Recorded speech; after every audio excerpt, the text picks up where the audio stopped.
Finally, Clemson Sports Talk has come back to Drive Time. Hello, everybody. Lawton Swan back in the saddle. Once again, it is the show that shakes the Southland. Clemson Sports Talk for you each and every afternoon as you make your way around the great state of South Carolina and beyond, listening to us on incredible radio stations like Fox Sports Radio 1400, the Midlands, heard around the world on the iHeart radio application. Download today. It is free.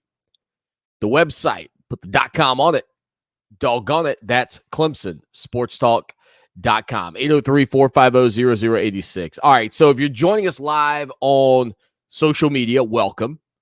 You can always catch the show on the iHeartRadio app. You can listen to the full entire thing from 4 until 6 o'clock on Fox Sports Radio 1400. We make that easy. We podcast it every day on the website. We've got our article that comes out every morning, the Daily Roar, that kind of gives you an update on our thoughts on things going on in the world of your Clemson Tigers. Part of that being some of the malaise, if you will, that was in Durham.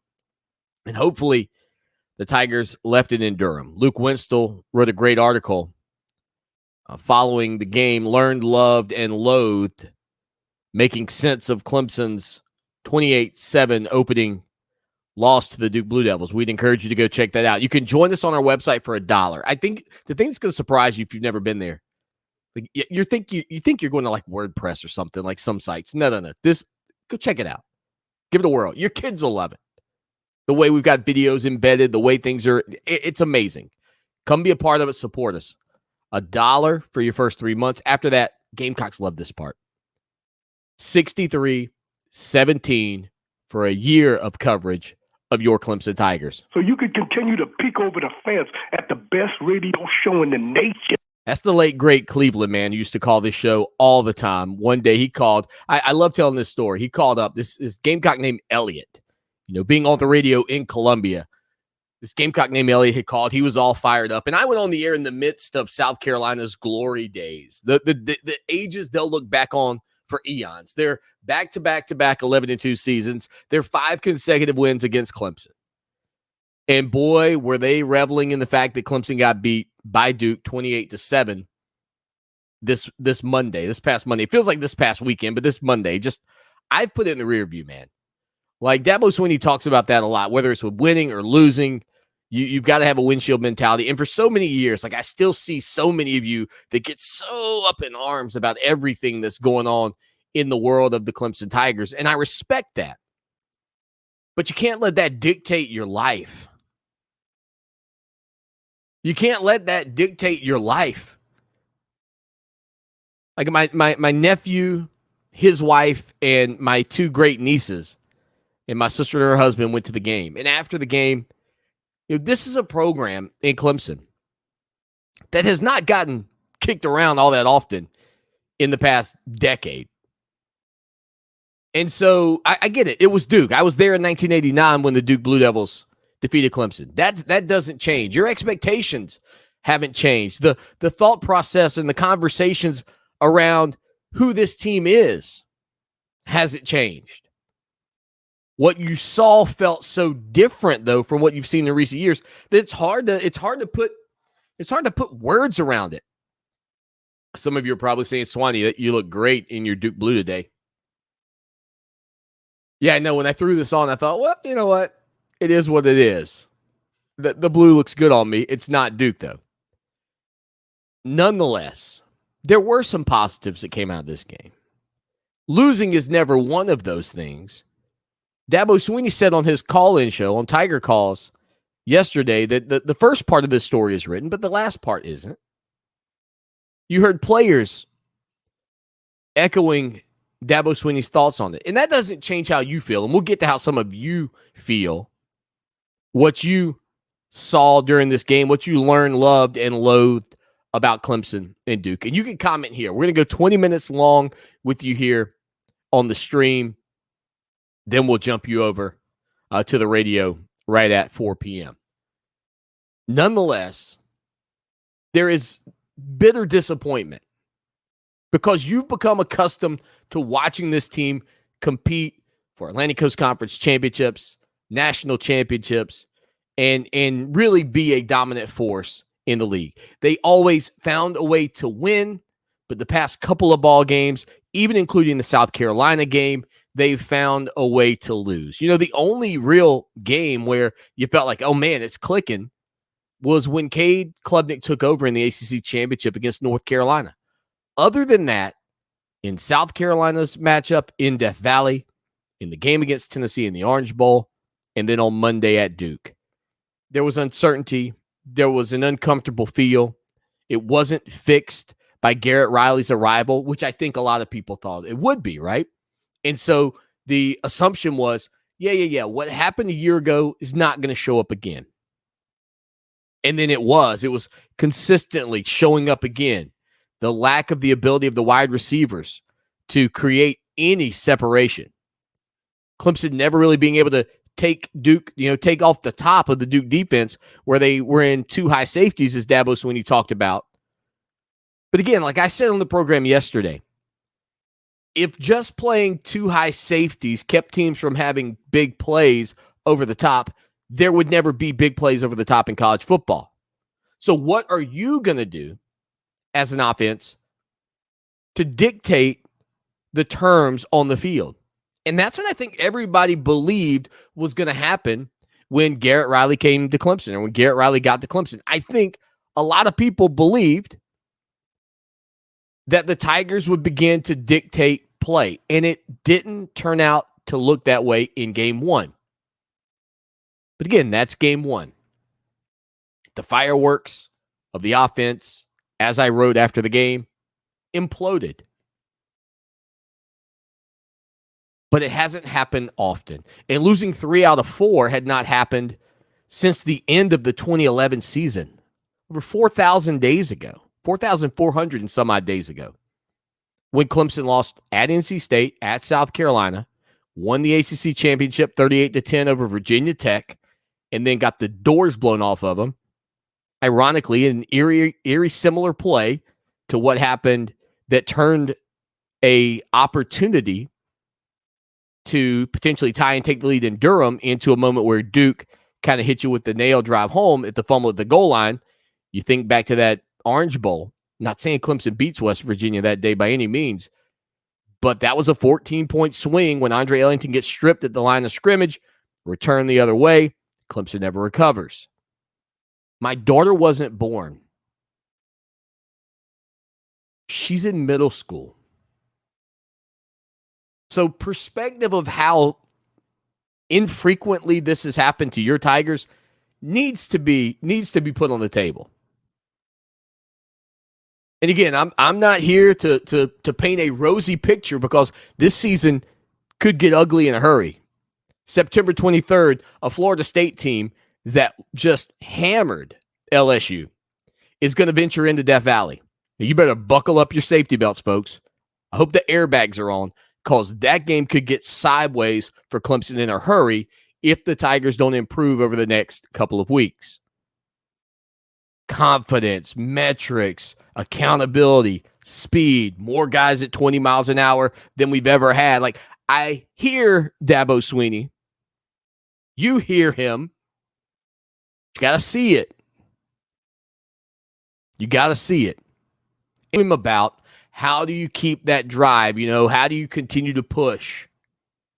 And I said here on the program yesterday, I don't know if the transfer portal is the issue or the lack thereof. There's still so many moving parts to maintaining what Clemson was. The good news is, if there is something to like about this, is that next year, and I've said this all offseason, you're going to a 12-team playoff. There's going to be a 12-team playoff.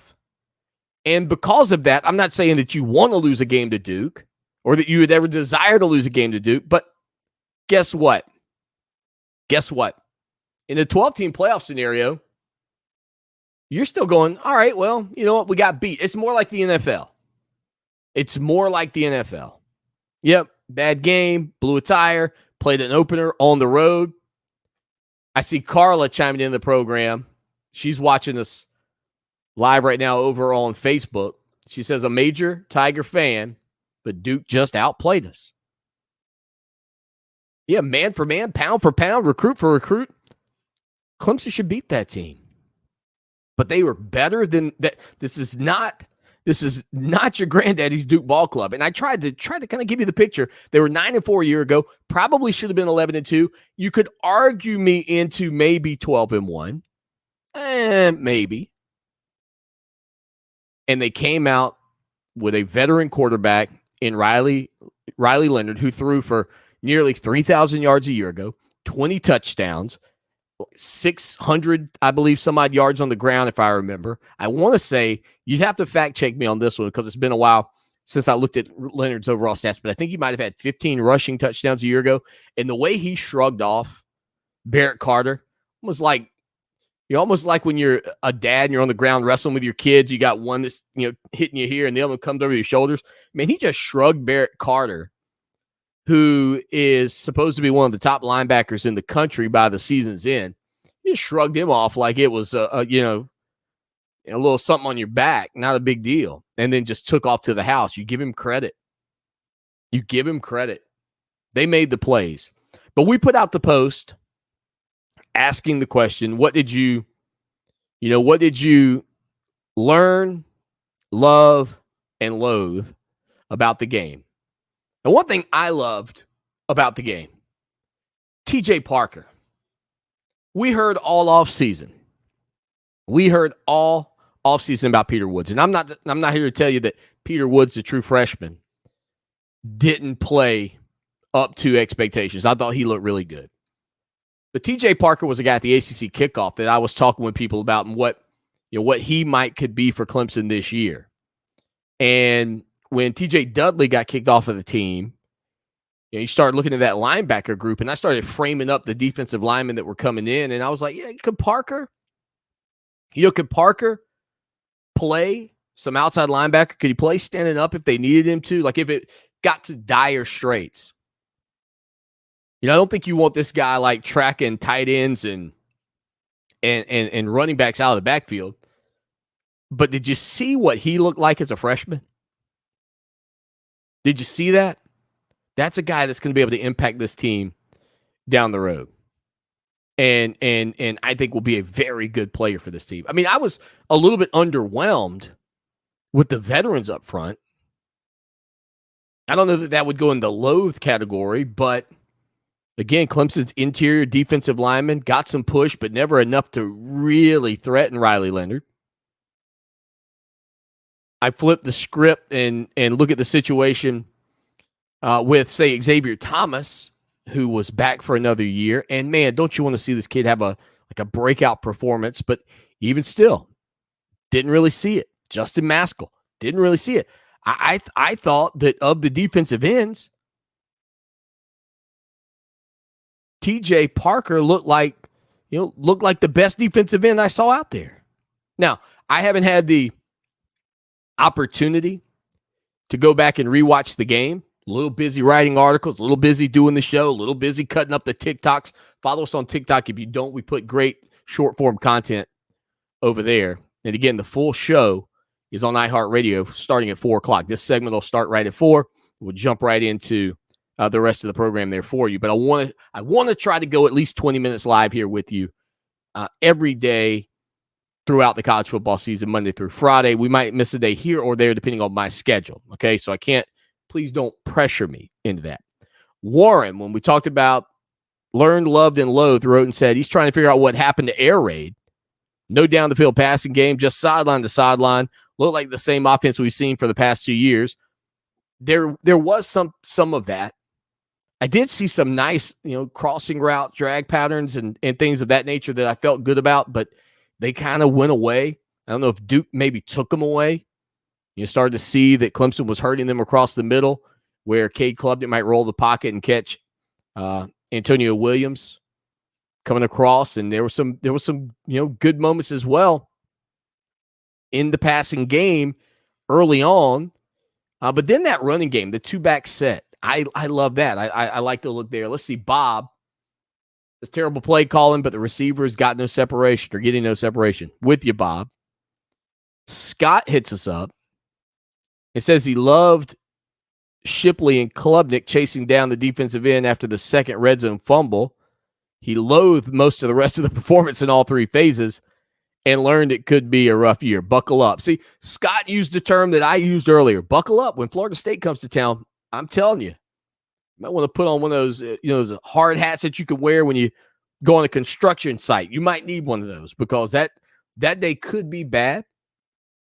Then again, you got them at home. You knew that. You knew they were going to be a very good team. And you're going to have to play your best to beat them anyway. So why I mean, I don't know that that's not on the table. Because even in defeat, when you go back to Duke, for the first time in the program's history, 200 plus rushing, 200 plus passing, and a loss. 108-0 going into that game. Never happened. And it happened. Dabo Swanny called it one of the weirdest games, or the weirdest game he's ever been a part of. It was definitely different, but it was almost, it started to feel at some point expected, right? And that's where I think Clemson fans have this issue. Is that, yeah, it did feel that way. And then about the third quarter, as you're still struggling, you go, I've seen this song and dance before. And it wasn't like you saw this song and dance before, like some of you were trying to throw it back to Tommy West or Ken Hatfield. You saw this song and dance the last time they were on the field against Tennessee. Couldn't execute the red zone. Couldn't knock through field goals. You saw it when they faced South Carolina. Turnovers, two turnovers against South Carolina, in special teams play. And that's essentially what those block kicks were. The momentum that steals after you drive the ball down and it begins to build and put more pressure on Cade Klubnik, who's still a very young quarterback. And there's no excuse for 28-7 at Duke. There's no excuse for that. But that's a Duke team that's better than a lot of people expect, and that's a Clemson team. It's like Yosemite Sam out there just shooting themselves in the foot every opportunity they had to take control of that game. Let's see. Todd says special teams are sloppy. Running game will be fine. Passing game needs work.